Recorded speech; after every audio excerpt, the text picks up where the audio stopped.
I've had some discussions with others that seem to think that Noel Sawyer's way busier than Neil Levy. You guys ready to go? Yeah. All right. Ready, I'm ready. You have your new cell phone holders. Phones off. Oh, that's what that is. Is that what it is? That's awesome. I haven't been told. I didn't let those work. Then we can hit it with that. Yeah, that's awesome. Good evening. Welcome, everybody. We will start this evening with the roll call. Suzanne? Thank you. Mayor Levy? Here. Mayor Pro Tem Harvey? Here. Councilmember Carr? Here. Councilmember Matthews? Here. Councilmember Soinier is absent. Councilmember Sawyer? Here. Councilmember Schaefer? Here. Thank you. Thank you, Suzanne. If you'll all rise and join me in the Pledge of Allegiance. I pledge allegiance to the flag of the United States of America and to the republic for which it stands, one nation, under God, indivisible, with liberty and justice for all.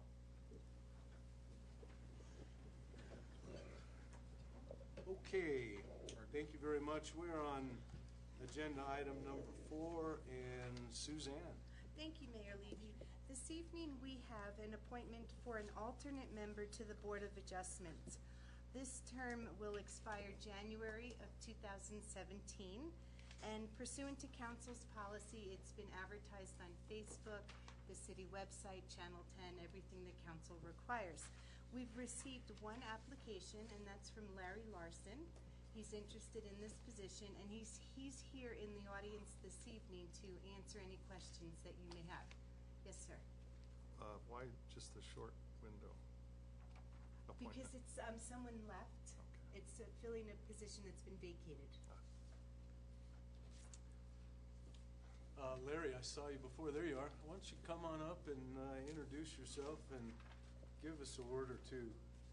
Okay. Again, my name is Larry Larson. I'm 66 years old. I'm a young guy. I've lived in Whittle Park now for about 29 years, and I had the privilege at one time to serve as Sally's job as the city planner for the city between 1987 and 1994. And it would be a privilege to be considered for this position.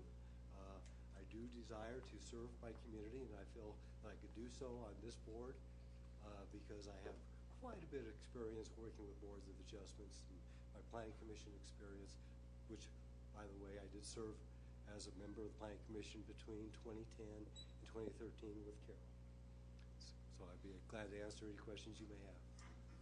Well, to start with, I see a big smile on Sally's face, so I know that she's pleased, and that's first and foremost, but I know Carol had a chance to work with you, and all that have really appreciate your contribution to our community. It's been wonderful. We're thrilled. I'm thrilled. I can't speak for everyone. I'm thrilled that you're here and willing to continue, so thank you very much for being here. Thank you. You bet. Carol, go ahead, Nolan. So I work out every morning, and there's this young guy that walks in every morning at the gym about 6:30. It's this guy right here. So I can't believe you're 66. You act like a 50-year-old, a 40-year-old at the gym. So Well, thank you. sure. I'll probably see you tomorrow morning, right? Yeah, okay. I would only have a commendation. Larry was a great mentor when I was on the planning commission, and as long as we can keep you in city government, I think it's a plus for the city, so thanks for applying. Thank you. John. Would you briefly describe your Habitat for Humanity experience? Oh, I'd be glad to. Back in the year 2000, I was a member of the charter board of directors for the local chapter for Habitat for Humanity.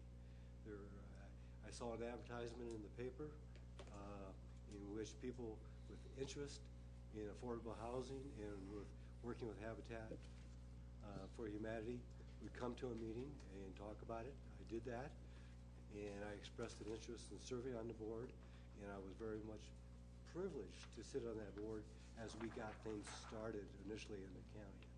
I'm very glad about how much great progress we have made with that. Good. How many years were you active in with Habitat? 5 or 6. Okay. Thank you. You're welcome. Anyone else? Val? I welcome you to the path that I started on, which was alternate to the Board of Adjustment, and you still got many productive years left. And anyway, I appreciate your service. I read your resume and kind of wondered, what? This guy's way overqualified. But anyway, I welcome your volunteering for this position. Thank you. Yeah, thanks, Val. Kenny?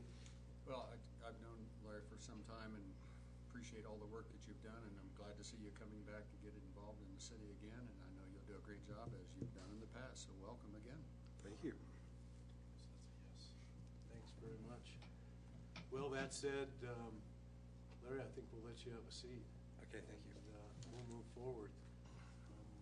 Just need a motion to approve Larry Larson as an alternate to the Board of Adjustment. So moved. Second. Thank you, Suzanne. Carr, Yes.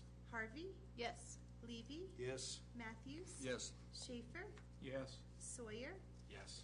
Thank you. Motion carries unanimously. If I can ask Larry to join me at the podium, I can get him sworn in. That sounds great. Sorry, Larry, I guess I misspoke. If you come out here, Larry. He said, if you raise your right hand and repeat after me. I, Larry Larson, I, Larry Morrison, do solemnly swear do solemnly swear that I will support the Constitution of the United States that I will support the Constitution of the United States and of the state of Colorado, and the state of Colorado, the charter and ordinances and the charter and ordinances of the city of Woodland Park, of the city of Woodland Park, and that I will faithfully perform and I will faithfully perform the duties of alternate member the duties of alternate member of the Board of Adjustment upon which I'm about to enter. of the Board of Adjustment upon Which I'm upon which I'm about to enter. Congratulations, Larry. Thank you. Go ahead and sign your oath of office. This makes it official. Sally already has a present for you. I see what that is.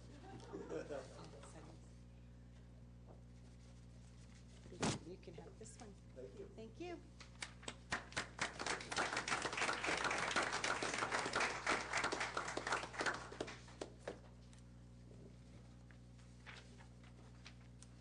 Okay, Suzanne? Consent calendar? Proclamation. How about Oh, the proclamation? proclamation, I'm sorry. This evening, Mayor Levy, we have, as you know, in front of you, the proclamation declaring September 12th through September 18th as CML, which is Colorado Municipal League's Cities and Towns Week. We have a poster hanging up there, and council will find in front of them these little goodies have come from CML, and as some of the council members have discovered, they're cell phone holders. I see some of you have them set up. So Mayor, we would just ask if you would read the proclamation into the record. I would. Thanks for the cell phone holders. A few years ago, we wouldn't have heard of such a thing.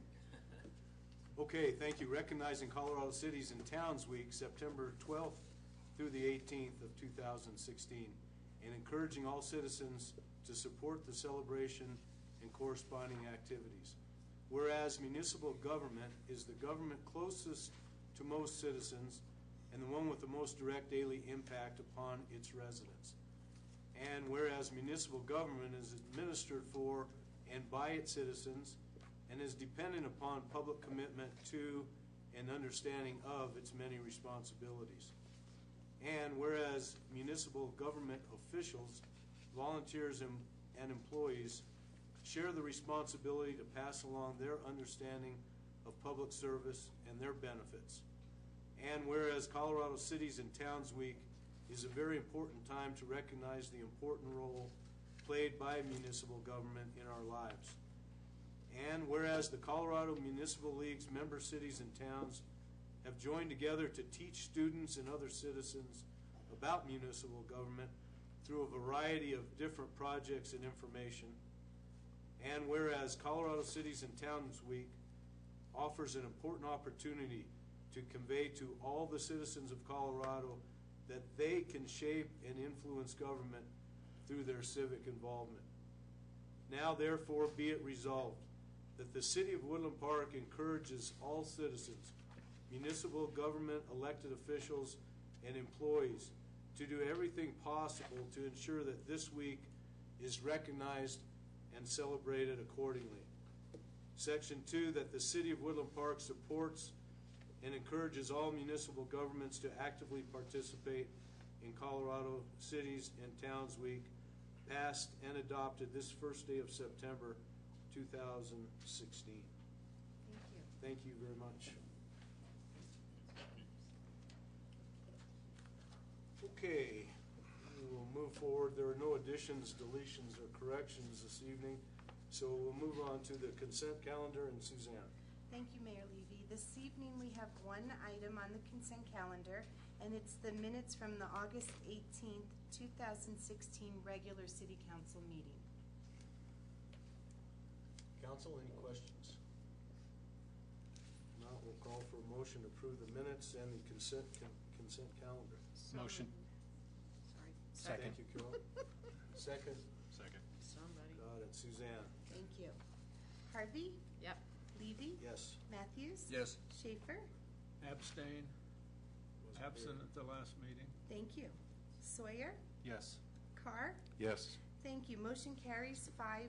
Thank you very much. For everyone's information, of course, our council meetings you can find on YouTube if you'd like to review them. So they're always there for your liking or not. Okay, we move on to number 9 and public hearings. And before I do that, I will read the following announcement. Council members use electronic devices to access the materials relevant to the public hearing before us. Be assured that it is the common practice of this City Council that these devices are not being used for texting, emailing, or other communications during these public hearings. Okay, we'll move on to 9A and approving ordinance 1287, and welcome Sally Riley. Thank you, Mayor Levy, council members. This evening to consider ordinance 1287 is a quick claim to IREA for a 10-foot wide easement in order for IREA to install an electric transmission line and appurtenances adjacent to Old Cristola Road or County Road 21 and along the southern boundary of tracks A, B, and C of the Walmart Center subdivision. First reading took place on August 18th. Tonight is the public hearing. Begin with a short presentation. The site is on the southeast side of Woodland Park as a general location, shown by the red star. And this is an aerial that was taken off the assessor's map, and here is the Walmart shopping center. And when this subdivision was completed in 2005, 2006, the Walmart dedicated an open space tract, which is labeled as A, the Fountain Creek corridor, which is labeled as B, and the trail corridor, which is C. What IREA would like to do is to install an underground service, 3-phase service, that will serve Walmart as a redundant loop system. So I have another aerial that will zoom in a little bit further into this area. And Stanley Consulting has been working on the construction drawings and are ready to get started as soon as the easement is in place. And Juliet Pageant is here this evening if you have any questions about the actual project. But this is very straightforward. In your packet is the quitclaim language. that is associated with the legal description for this 10-foot wide easement that starts on the northwest corner of Tract A and traverses adjacent to County Road 21. The second exhibit is to show how it crosses near the Fountain Creek area and the bike trail. The fortunate part of all of this is this will all be underground. They will be boring, and as I said, it's very straightforward, so the staff does recommend approval. We have reviewed the request, utilities and Public Works, field inspector, the city attorney, of course, as well as we've talked with Teller County about it.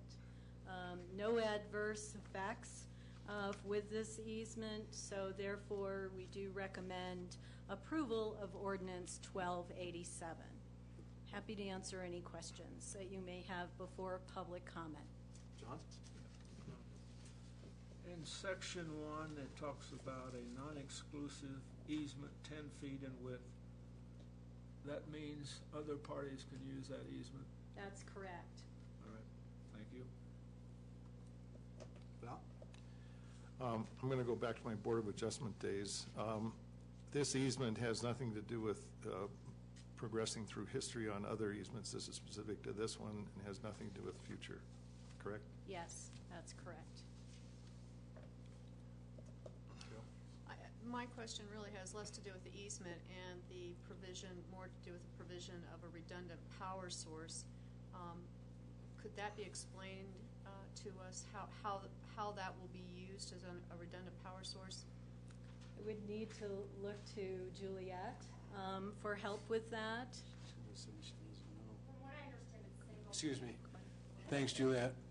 If you'll just give us your name and your home address, if you would, please.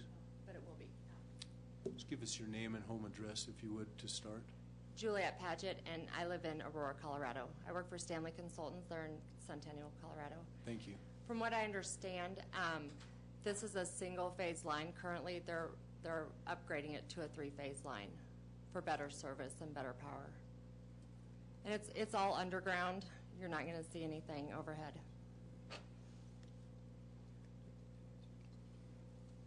I wasn't worried about that. I was more pleased to know that there would be a redundant power source for a big box store that, as Deb Miller can tell you after the conference she went to this week, the resiliency of our private sector partners in emergencies, particularly ones where we would lose power, is Yeah, and from what I critical. understand, Walmart has had power outages down there. And so this will increase their power, and they probably won't even have power outages anymore with this new service. Thank you. That's what I wanted to hear. Oh. Thanks, Juliet. Any other questions? John? So is this line, I don't know what the correct word would be, dormant, assuming the existing line now is up and operating? Or if the current line fails, does this automatically come online to provide the power to Walmart? Currently, the power to Walmart is on the overhead system that's adjacent to Highway 24. This will be a new line that will be coming in around the south side of the building. So it's not even installed yet, so it's not dormant this time. It's a new loop for their building. Can we think of it as a looped water lines? It's looped electrical lines. So if Yeah. service fails in one direction, it gets provided from the other. Right.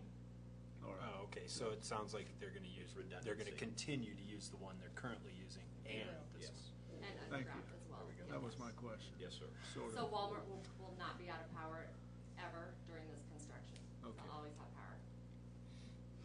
All right. Any other questions? Juliet, thank you very much. Thank you, guys. Sally, thank you. We are in public hearing. If there's anyone from the audience that would like to comment, this would be your opportunity. Okay, if not, council, call for a motion to approve ordinance 1287. So moved. Second. Thank you. Suzanne? Levy, Yes. Matthews, Yes. Schaefer, Yes. Sawyer, Yes. Carr, Yes. Harvey. Yes. Thank you. Motion carries 6-0. Thank you, Suzanne. And we will move on, and Laura Pellegrino is already at the podium to consider approval of Trout Creek subdivision final plating. Thank you, Mayor Levy, members of City Council, and members of the audience and staff. Tonight, my presentation is an application for a plating of an 80-acre, currently unplatted tract of land within the Sturman Holdings. This is tonight's City Council's opportunity for a public hearing on this application. The Planning Commission had their public hearing on August 11, 2016, and I will get into what their recommendation was. This first slide shows the general location of the Sturman Holdings and the Sturman PUD area. That's in the bright yellow outline. So the exterior perimeter of that outline is all of the Sturman Holdings. Not all of them, but certainly the 321 acres that they currently have within the Sturman PUD PBC zone district. The 80-acre tract that we're discussing tonight for plating is that tract that you see on the westernmost face of that 321-acre PUD zone district. What you can see here is the City of Woodland Park. Here's Highway 24 doing the loop. Here's Highway 67 going north. And this is the Sturman PUD area. This is the 80-acre area here. And it is on the westernmost boundary of the City of Woodland Park. So again, tonight's request, the purpose is for the subdivision application to final plat an 80-acre currently unplatted tract of land into 2 lots for residential use. And this is subsequent to Section 1724-040 through 060, which states the plat is to be presented to the Planning Commission for review and recommendation, and then to come to council for final decision. And that's why we're here today. Just a general background on the Sturman tract, the Sturman properties, I should say. In 1973, the Sturman residence was built. It's a 3,108 square foot building, according to the assessor's office. In 1995, from July through September, the 321-acre Sturman property was given the PUD zone district, and it was approved by council. A master plan was created, and that tract was annexed into the city. In 1995, the corporate office, ZDP, was approved for their corporate office, and in 1996, a 43,436 square foot corporate office was built. A 6,412 square foot research building was built, a road was built, and city water and sewer extensions were provided for those commercial buildings. In 1996, the PUD master plan was amended to allow for horse barns, some grazing, and for a forestry master plan to be implemented on the 321 acres. And then in 1997, approximately a 5-acre tract called the Armstrong subdivision was the first residential tract to be platted in this 321-acre PUD zone. And then in 1998, they built a 3,456 square foot light commercial utility building. So that's just some of the discussion that has occurred on this 321-acre PUD that is in the westernmost area of the city. This is of an aerial that just kind of shows some of the surrounding uses and zone districts in this area. So for instance, to the north is Teller County, the subdivision 35-acre tracts of land in Majestic Park. To the immediate north and to the east is Meadowood Park.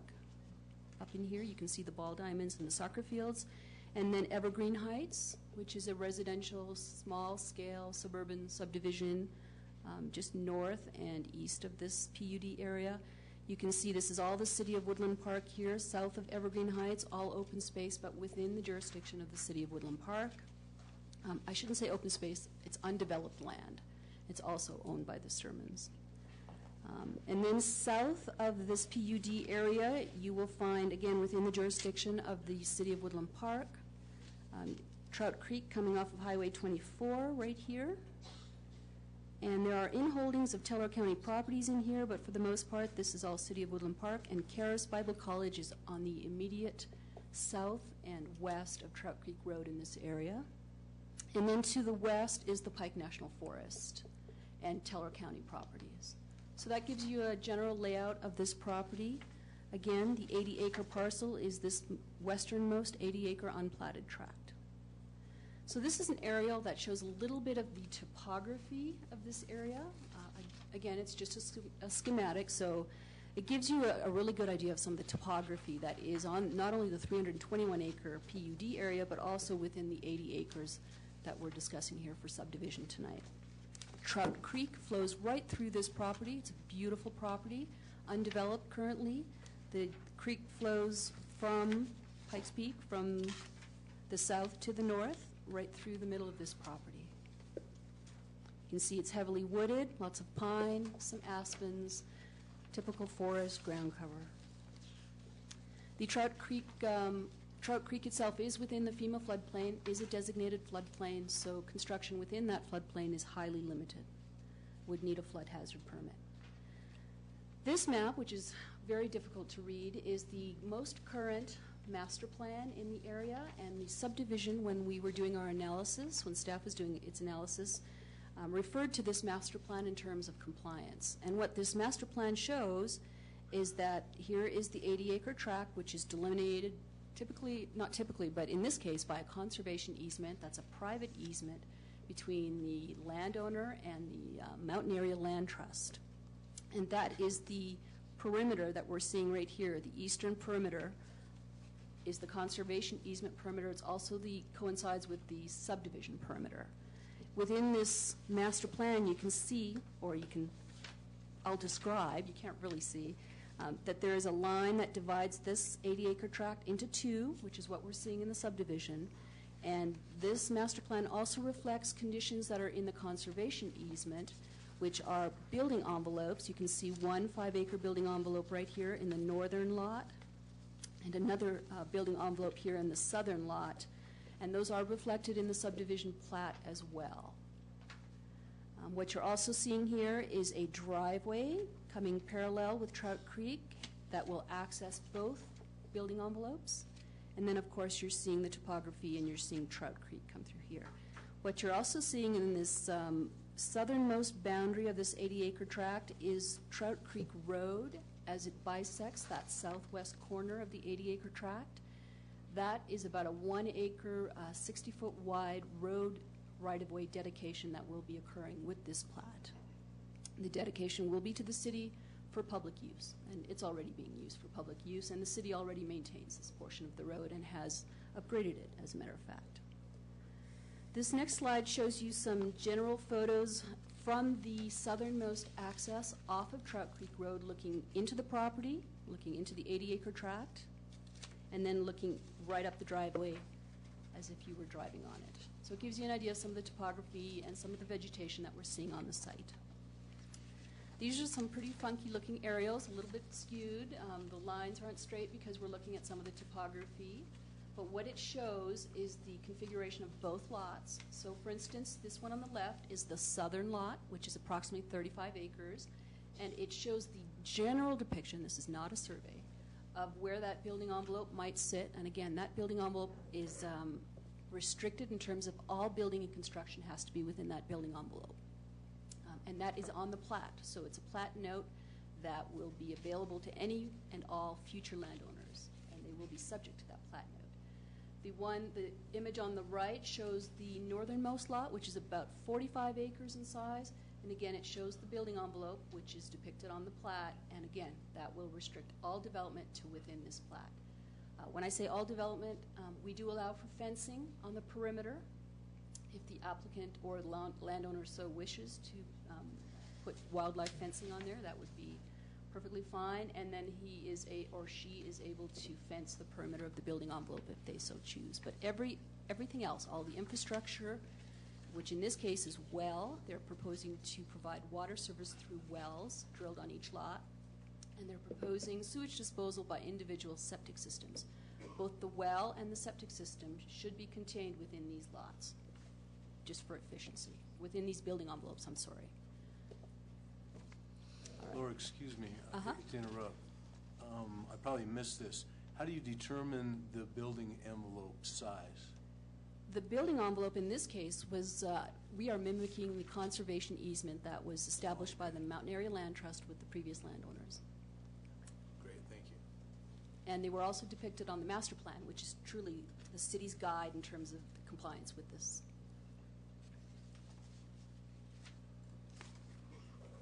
All right, this slide is a very difficult slide to read, but a copy of the plat was provided with your packet, and you are able to zoom in on it. This is shown just for graphic purposes. It is the one-page plat that we have a Mylar of, that the mayor will be signing if this application is approved tonight. So what we're seeing is the depiction here of the 80-acre tract with the FEMA floodplain also shown. The lot is bisected into two lots by this line right here, and again, those are the building envelopes. There's the Trout Creek right-of-way that's depicted to the south.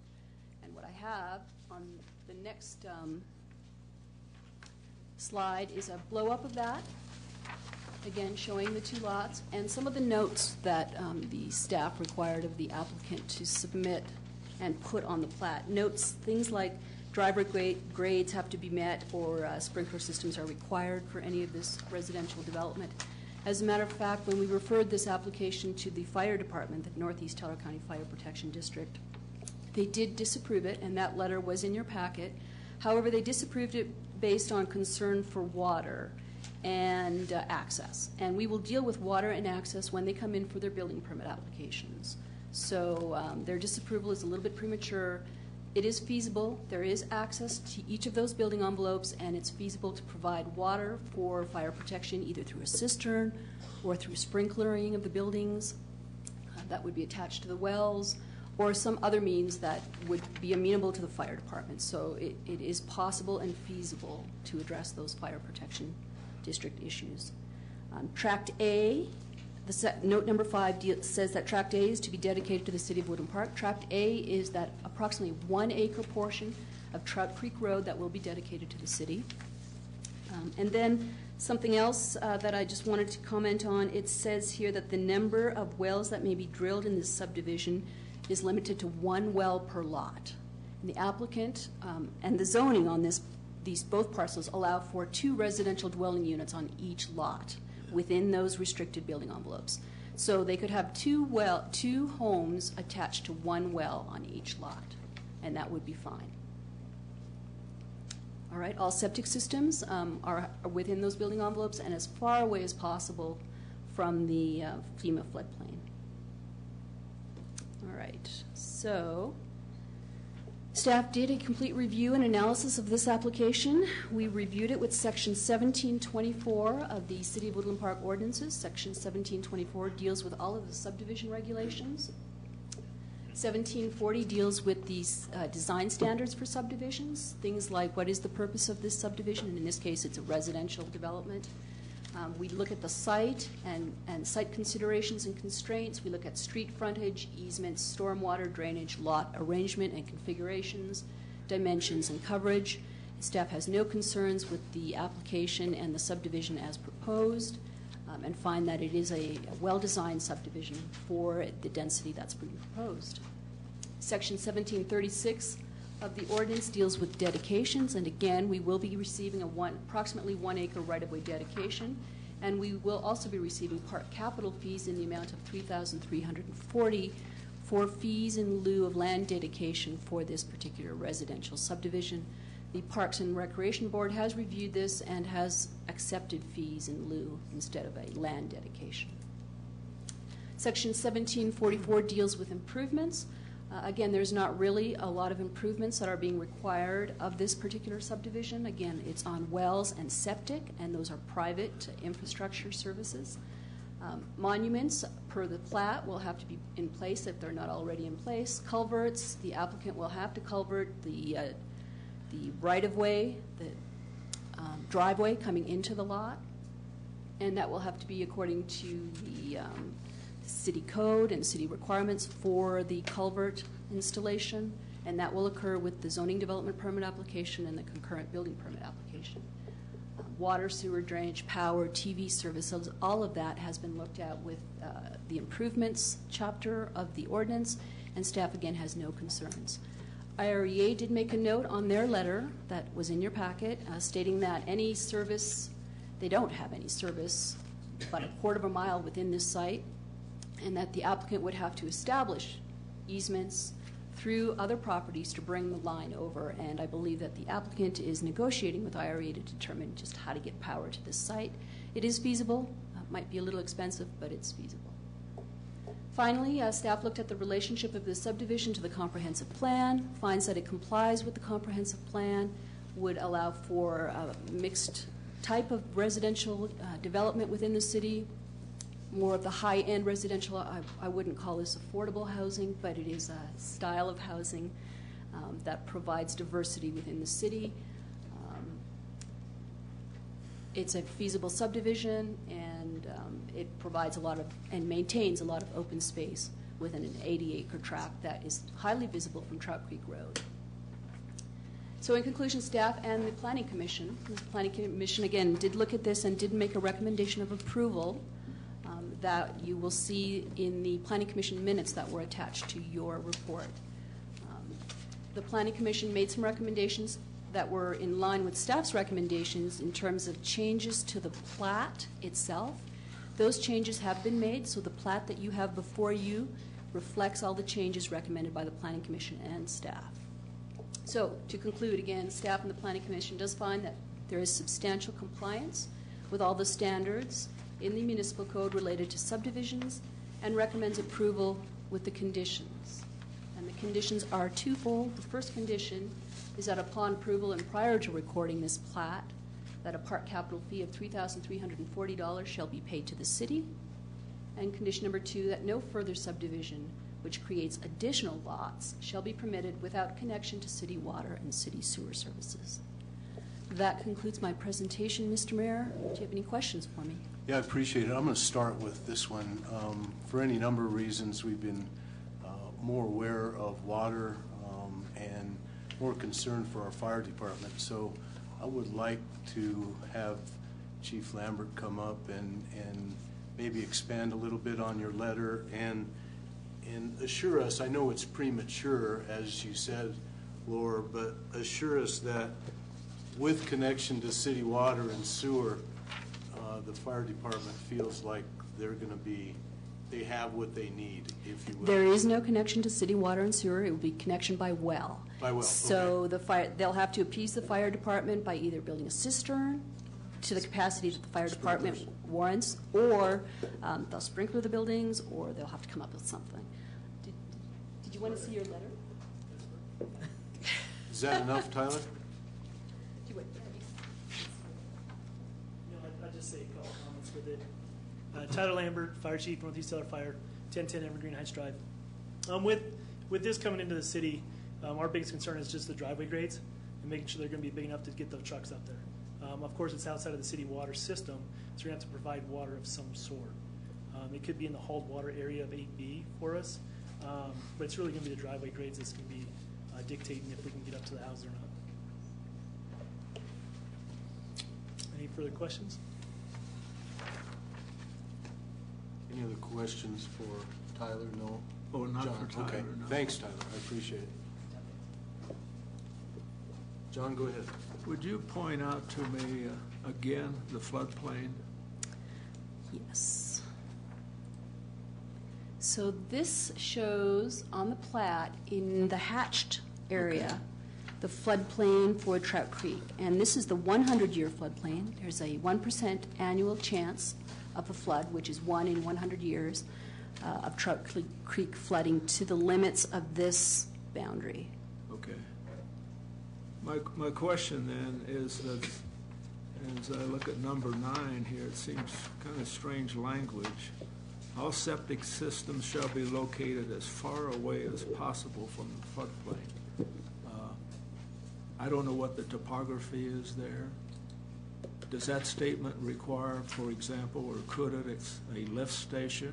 Or is it possible to satisfy as far away as possible and have it be a gravity feed septic system? Good question. The reason that was put in there is because our water supply is Trout Creek. Our local groundwater wells are there, and just as a precaution, there are other houses along Trout Creek that have wells and septic systems. Just keep it as far away from the floodplain as possible. Take that into consideration when they're building those structures. The septic system will be approved by Teller County Environmental Health Department. We've made that sentence on the plat as vague as possible to allow the maximum flexibility to determine, depending on their perk rates or where the house is going to be, to give them maximum flexibility to locate that septic system.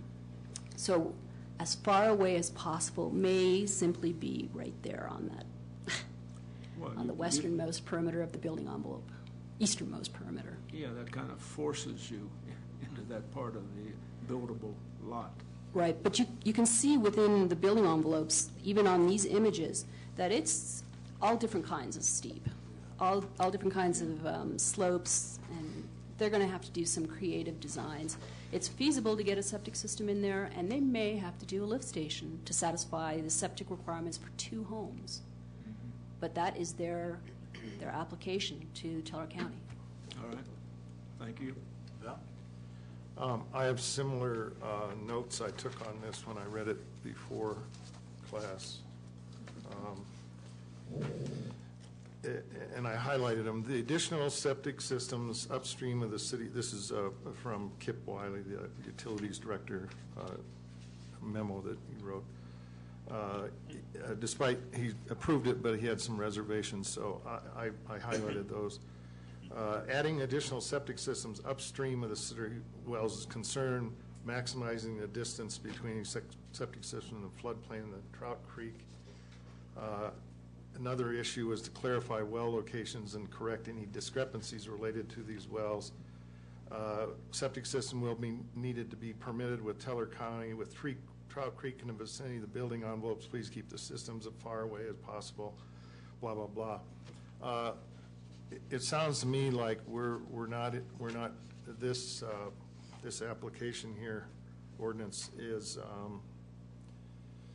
plat, whatever, is not going to be enforced. These particular things are not going to be enforced by the city. They're more hopes and wishes by Teller County. They are entirely enforceable. I can comment on a lot of those. So Teller County enforces those. You can't obviously put a septic system in a floodplain. In regards to the wells, there are current wells on the property. However, with how they were registered back when they were drilled, the location wasn't accurate. So they've corrected those. They've submitted for those to be corrected. They aren't on those tracks now. They're actually on a different track, but the way they were listed with the state's website, they were, but those have all been corrected to my knowledge. So those are going to be capped, and new wells are going to be. Actually, they don't even really use those wells, and I think there was only actually 2. The applicant may be able to address it more specifically, but I think only 2 wells actually were drilled. You can always apply for a well to be drilled, but sometimes they're not drilled. Yeah. So the 2 wells that I was aware of served the residential houses that aren't on these 2 tracks or lots. Right. Beg your pardon, but the chief was up here and he mentioned access with the grades.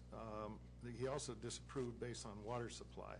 So there really were 2 things on the memo that we received in the packet.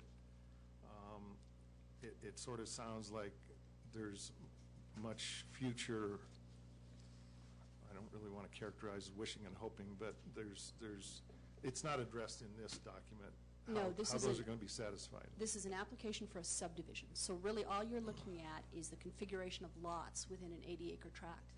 The applicant will be submitting for a zoning development permit and a building permit, and that's when all of these design issues will be addressed. We have codes that they will have to conform with and comply with respect to steepness. It will get referred to the fire department at that time. They will comment on turnaround and whatever they need. That's how it will be addressed. I just worry when the fire department says disapprove. for lots of other peripheral issues not related to this exact plat, I sort of pay attention. So I'm trying to get some comfort level with that. Thank you. Go ahead, Ken. Well, I guess I would echo that. A lot of the issues we're talking about are going to be covered with building permits and things as we get further into this process. I mean, I have some of those concerns too, but those will be addressed and those will be handled by the city and by staff and by building codes and so forth. So I'm comfortable with what they're presenting. Right, there are feasible building sites on both these lots. Staff is fairly confident. Anybody else? Mr. Mayor, I would like to mention that the representative for the applicant for tonight is the Rochette Group, and Bernie Vale is here tonight and is available to speak after you're done with me. And also the property owner is here, Carol Sturman. So, Well, welcome Bernie and Carol. If you'd like to come forward and add to this discussion, we'd love to have you. If you'll just state your name and address before you proceed, please. My name is Bernie Vale. My address is 1149 Parkview Place in Woodland Park. Boy, it's been a long time since I've been here. Hello, everybody. Carol Sturman, 5105 County Road. I do have a couple of comments. Just one thing that occurred to me related to the fire. I actually think for the city, for all of us in the city, something that's occurred to me on actually having a real road into here rather than the little hiking trail that we have now. I know there's concerns for the buildings themselves, but I think for the city it's going to really be an asset because we all know that borders National Forest, and there's going to be better access. If anything comes that way, we're going to have access that we've never had before. So that's something to keep in mind with that. And also, being a conservation easement, the Malt Conservation Easement, their job is to protect that property and the health of that property. So I don't think they would ever. They're very strict on what they allow. So as far as the septic and being close to the river, I think in addition to the city requirements, Maltus watches that very carefully, and they help define where those lots would be and what could be done and couldn't be done as well. Thanks, Carol. Bernie, what else? I don't have any further comments. Well, thanks for being here tonight. Anyone have questions? Go ahead, Val. I forgot to ask this of Laura. Maybe you can answer it better. In the Parks and Rec Board, I sit on the Parks and Rec liaison chair in the corner. And there was a lot of discussion about what I'm going to call Zone X, but it's not Zone X. It's the southwest corner of the plat. There was talk about that. There was people wondering if that was going to be donated as part of the city. I know the right-of-way for the road is, but there's a little tiny section there. Some people were interested in that as a specific conservation. They were thinking it'd be a nice nature place or something. Was there any more discussion about that? So Val, I think what you're talking about, and it's poorly depicted here, but it's that area south of Trout Creek Road in the southwest corner. Let me see if this is better. No, that's not much better. All right, so this little tract right in here is part of Lot 1. There was no discussion to donate it. Okay. It's not usable either. It's very steep. Anybody else? Okay, Carol and Bernie, thank you very much. Thanks for being here. We are in public comment. If anybody else would like to step forward, any questions from the audience? Patricia Stimmer, why don't you come forward? Welcome back 2 weeks in a row. Good evening to you too. My name is Patricia Stinner. I live at 1140 Michael Lane.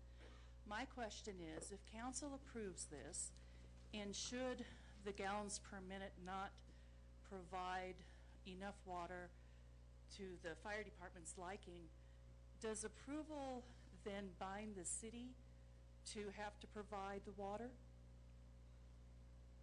Laura, would you like, or Kip, would you like to answer that for us? No. In a word. Okay. Based on precedent or? No. Whoever develops these takes that chance. The city isn't going to require to install infrastructure approximately, when I mapped it out, is about 3,000 feet for 2 residential houses. It just doesn't make sense. That's a lot of cost, a lot of infrastructure that needs to be maintained for very low usage. From a water quality standpoint, you would be out there flushing and wasting water to maintain chlorine residuals. That's why, it makes sense to be able to drill wells now. If those sites can't produce water, that's just the way it is for those sites. I believe they will produce water. That's where our city's water supply comes from. Yes. So they should be okay depending on where they drill. Okay, so this does not, by approving this plan, it is not committing the city to the Plan B should wells be drilled and there not be enough water to satisfy fire department requirements. No, there's Okay. other things they can do. They can put in cisterns. The homeowners, the property owners can put in cisterns, have water hauled in. They can do that just for domestic use as well. Okay, thank you. Thank you very much. Anybody else? Council, one last chance before we move forward. Okay. Laura, thank you very much. We call for motion to consider approval of the Trout Creek subdivision final plat. So moved. Second. Thank you. Suzanne? Matthews, Yes. Schaefer, Yes. Sawyer, Yes. Carr, No. Harvey. Yes. Levy. Yes. Thank you. Motion carries 5-1. Thank you, Suzanne. Okay, we'll move on to the last public hearing tonight, number 9C, and Suzanne. Thank you, Mayor Levy. This evening, we have a new business coming to town, and they are applying for a beer and wine license. The name of the business is Judge's Char Grill, Woodland Park, LLC, and they're located at 108 East Midland Avenue, which is next door to Joni's, just in case you don't know where that is. The applicant is Karen Castle. She's not here this evening. She's out of state, but her manager is here. His name is Max Nicholsberg, and he's in the audience to answer questions that you may have and then give a little plug for the business. The LLC has a current sales tax license and FEIN number. They submitted the required petition. It was signed by 38 local residents that believed this was a good and important need for the community. The location is eligible to be licensed, and possession of the property is documented by a lease which expires on August 13th, 2019. The application was submitted on July 25th to the clerk's office. The property was posted August 10th. A public notice was published in the paper on August 10th as well, and the character of the applicant is not an issue for this hearing. All applicable fees have been paid. Staff recommends approval of this beer and wine license. Thank you, Suzanne. Max, why don't you come forward, and while he's doing that, I'll say this. I was fortunate to get to work with Max for, I don't know, a year or 2 years at the Swiss Chalet, and good news for him is he's got a much better opportunity. Good news for our community is he's outstanding in everything that he does, and I believe this is a real opportunity for our community. So thanks for being here, Max, and we're going to support you any way we can. Tell us a little bit about what's going on there. Say my name? Yes, Max Nicholsberg, 5606 Trout Creek Road. Thank you. Good evening, everybody. Mr. Mayor, council members, esteemed attendees. Sorry, I'm from a little bit of a nervous speaker. I don't do public speaking very much. So let me just tell you guys real quick about what we're doing there. The name of the restaurant's called Judge's Char Grill. The owner, his second love after his wife is muscle cars. The judge is actually the GTO, the Pontiac GTO that it's named after. So it's muscle cars. What we're going to be doing is classic American style food. It's going to be fresh made burgers, homemade fries, handmade onion rings, homemade cream pies, hand breaded chicken fried steaks, homemade peppered gravy, what you might find at any mom and pop place in Oklahoma. So we're going to make everything from scratch, make everything to order. We also have a couple plans. We're going to do delivery. Find that like people come home from at night in Woodland Park and they don't like to go back out, so we'll be happily deliver some cheeseburgers to your house. We're also going to do something really neat with technology. We're going to use a phone app, so you can just order on your phone app as you're driving home and pick it up on the way home. So that'll be fantastic. So that's really the concept and the plan for what we're doing. We want to make everything fresh from scratch. The owners they're from Oklahoma originally, and they moved up here and fell in love with the place and decided they wanted to do a restaurant in Woodland Park. We all know how tough that is. I convinced them that we have to do it right from the beginning. Hence the delay. I know you probably all drove by there and seen, well, why are they open yet? Why aren't they open? I convinced the owner, this is Woodland Park. We have the one opportunity to do it right here. And so that's why the delay. Hopefully in 2 weeks or so, we'll have the doors open. We're here to approve your beer and wine license. Tell us a little bit about what you're going to do in that regard. Okay, not a whole lot, I'd imagine. We're really a family-oriented place. We have a small party room where we can do birthday parties for kids and things. We just wanted to offer beer and wine as an alternative drink for those that enjoy drinking beer and wine. Maybe on the weekends, Broncos games, things like that, where somebody might want to have a beer. We're not really particularly oriented towards that. I know I'm here for the beer and wine license. I think that pretty much sums it up. It'll be probably light sales for us. We're not going to have kegs. We'll just have some bottled beers and a few different bottles of wine. It looks like there could be outside seating. Will there be? There is. We're going to have a patio. We're going to have a big char grill barbecue out there and some patio tables. We'll see how that goes in the winter time if we can keep it warm enough out there to have a barbecue outside. Great. Council, anything else? Here's one thing that, go ahead, John. You were formerly associated with Maximilians? That's right. Or Maxes? That's right. I am the Max. You are the Max. Boy. And you have the wife with the beautiful voice. That's right, Marcy. You got that. All right. My lovely wife. That's correct. Okay.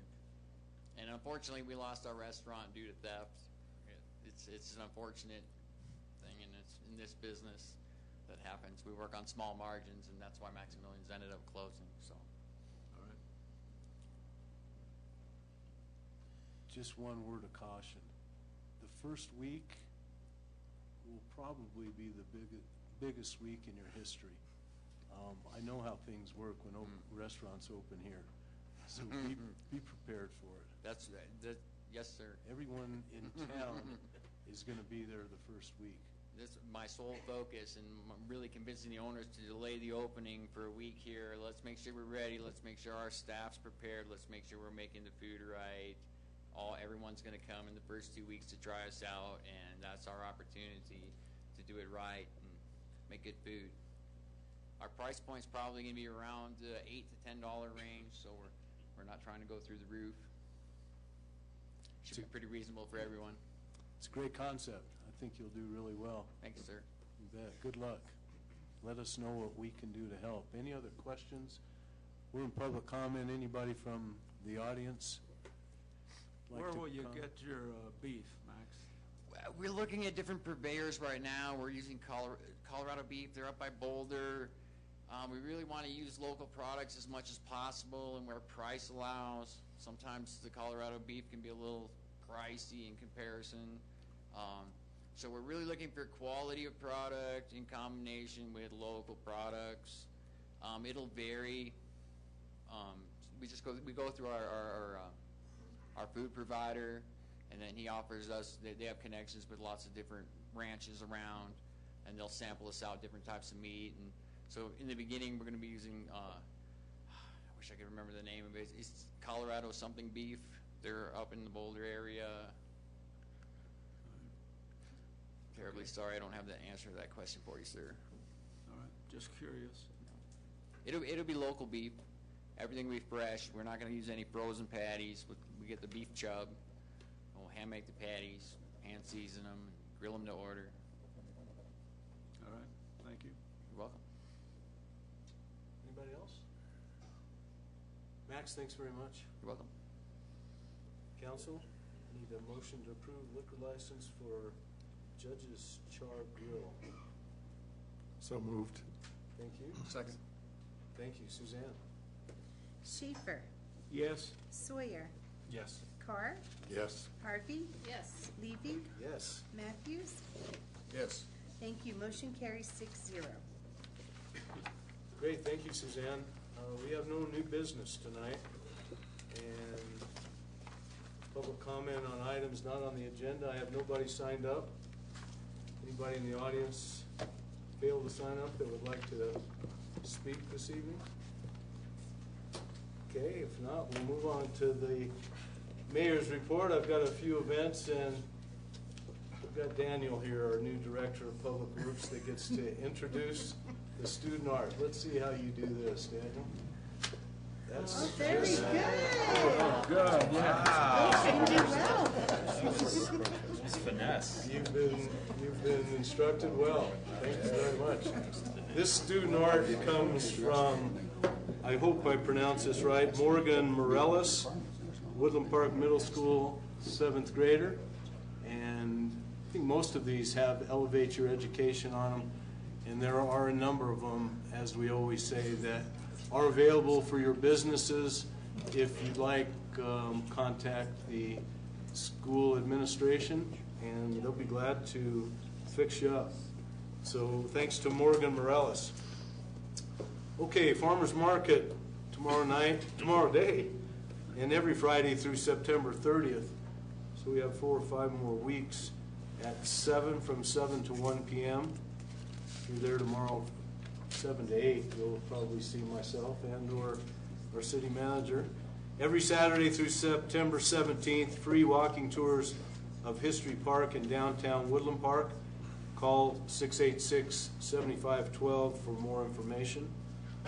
Saturday, September 10th, a week from Saturday, is the citywide garage sale, which is a big event. It'll be in the high school parking lot from 7 until 2 o'clock. Also, Saturday, September 10th, one of my new favorite events that I never went to prior to the time I was the mayor. But it's great, the 25th Annual Cruise Above the Clouds in downtown Woodland Park. My Classic Car host, Dennis Gage, is back for his second appearance.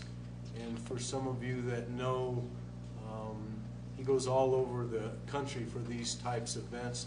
This is the first time he's attended one for the second time here in Woodland Park. They expect about 400 cars.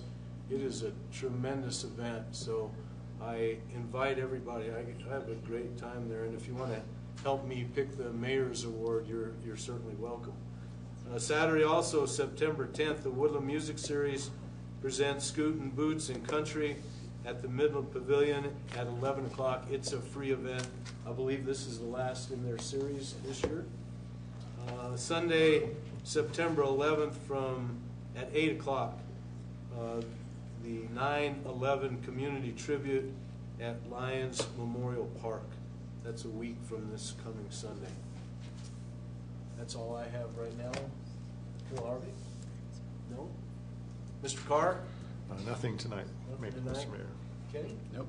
No? Mr. Sawyer? Woke me up. Very quiet tonight. Football game coming up this Friday. Thought you meant tonight. No, tomorrow. Tomorrow night's Friday. Football game, home opener. Everybody should be there. Buy lots of hot dogs because the soccer team is running the concession stand, and we want money. So yes, there was an underlying motive there. DDA is doing well. The paper wrote a good article, both papers, thank you. We have a meeting next Tuesday morning at 7:30. Where's it? It's going to be here, Mary Jo? It's the 13th. 13th, I'm sorry. Okay, so the next DDA meeting will be on the 13th here in Chambers at 7:30. Everybody be there. It'll be exciting. A lot of new information. Thank you very much. Sure, I just want to tag on to what Noel said.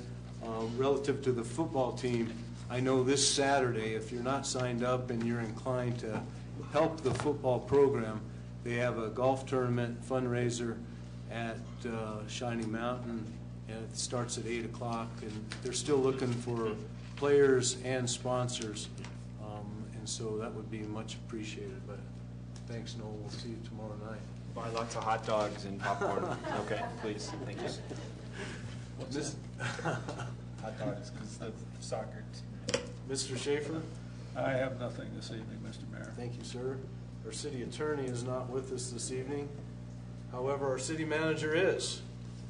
Thanks, Mayor. Just a couple of things this evening. In your packets, you found your 2017 budget calendar. We begin that process tonight by presenting this calendar to you. Just a reminder that it is a guideline. We have several steps that we take through the course of the budget process. It remains very flexible. We'll certainly meet with you and the community as many times as we need to as we go through the budget. Just a reminder, we do have a goals and objectives session set for September 15th at 5 o'clock in the upstairs conference room to go over your goals and objectives for the year 2017. What questions can I answer for you about the budget calendar at this point? Hearing none, then I'll turn the project update over to Dan. Good evening.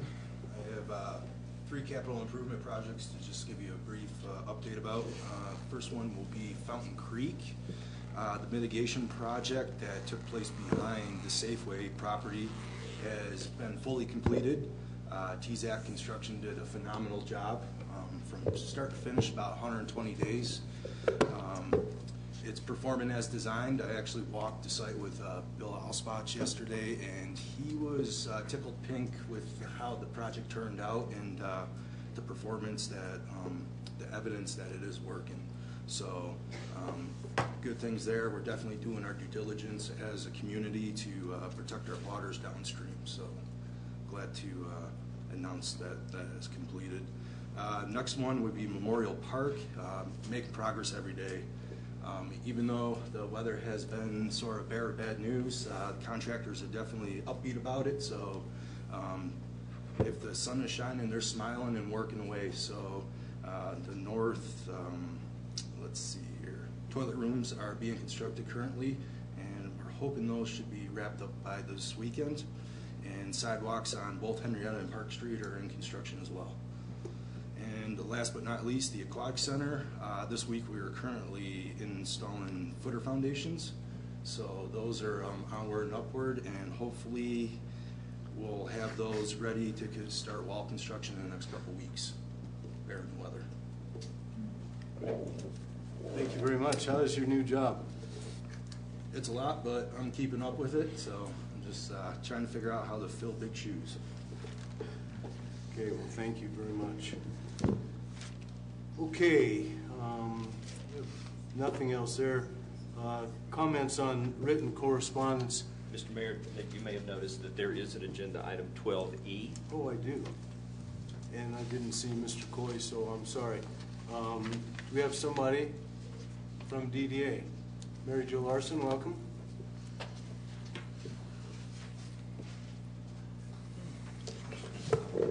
Thank you, Mary Jo Larson, 200 West Midland Avenue.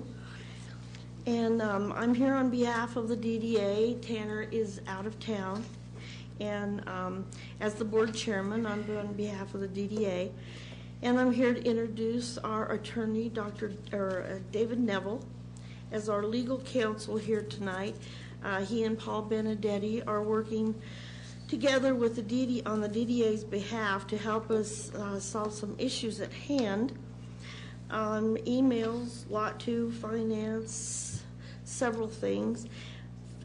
Tanner Coy is very sorry he has missed this meeting. He's out of town, but we'll have an extensive finance report and work on IGA at the next council meeting.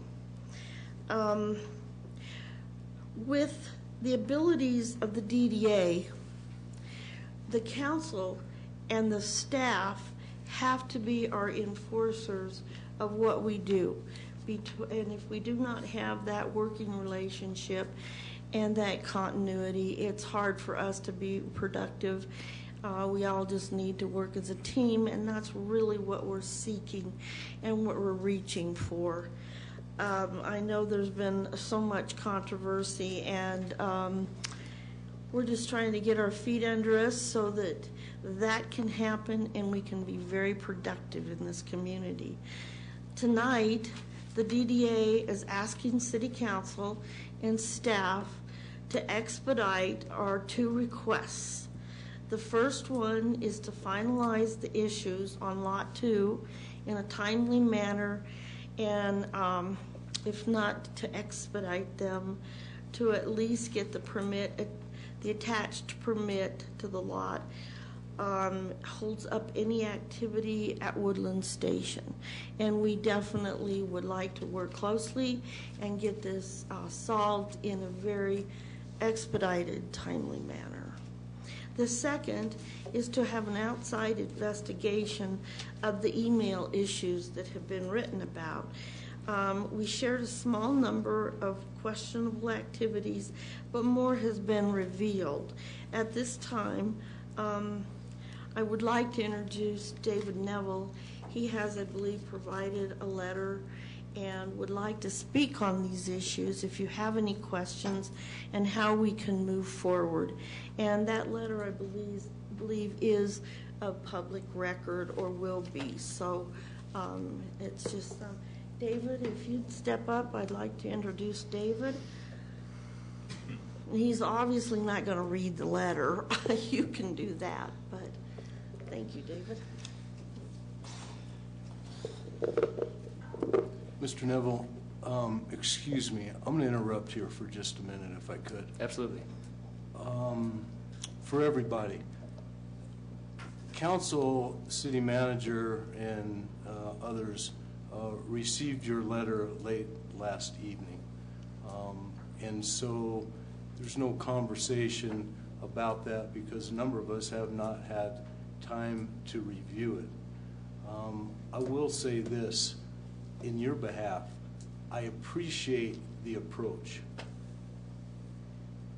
Some of the issues that we've had in the past, as this has come to us over the last month, 6 weeks, 2 months, it's been a lot of finger pointing, has been not truly in the spirit of the way that I like to, and certainly the citizens of Woodland Park like to see things done.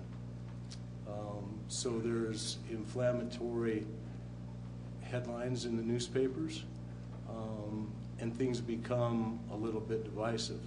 I know the newspapers are trying to sell newspapers. I'm trying to sell Woodland Park. And so trust me on this, and all of DDA. Council is very aware. The city manager is very aware.